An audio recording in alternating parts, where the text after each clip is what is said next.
that was important, that I got to have my life as free and as inclusive as everybody else's. And it's probably taken 20, 30 years to get to that point.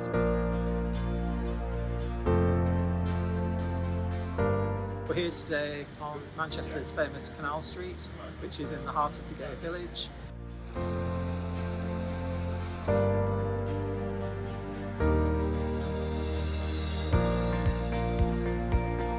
I think the importance of Canal Street is it provides a focal point for the community and it brings a lot of people together, and it is probably a safer space that as you're going to get. This was probably the same first steps that I took on Canal Street 25 years ago, if probably not more. There is a place that you can go, there's a street you can walk down, and they're not alone. So I went to the first Pride events in early mid-90s, and as far as I was aware, there was only one Pride event in the country, which was London. The overwhelming feeling was that you were pushing against a closed door at that time. There was some support. There was probably quite a lot of negative support, name-calling, jeering, and people throwing things as well. You didn't feel that welcome, but you knew in your heart you were doing the right thing for you and your community, so that helped, certainly me, to push on.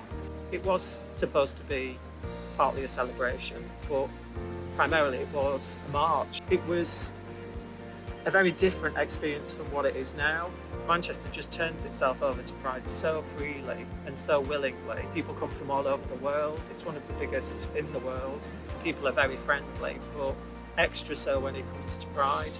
And I think that just pours out of everybody and how much they love what's going on, and they're happy to embrace the changes that are coming. I think it's wonderful to see a younger generation coming through now and how they react in a society where they've got age equality, marriage equality.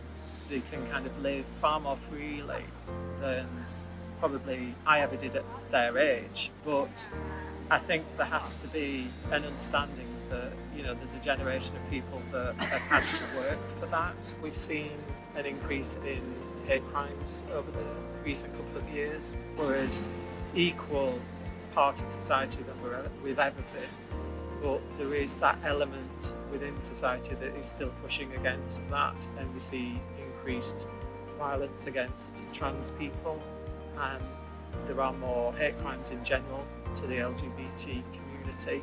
And I think you have to know about these things, you have to talk about these things, you have to have discussions that sometimes are uncomfortable, but if it gets everybody to a position eventually of understanding and a kind of acceptance, then that's when you start to make the work move forward.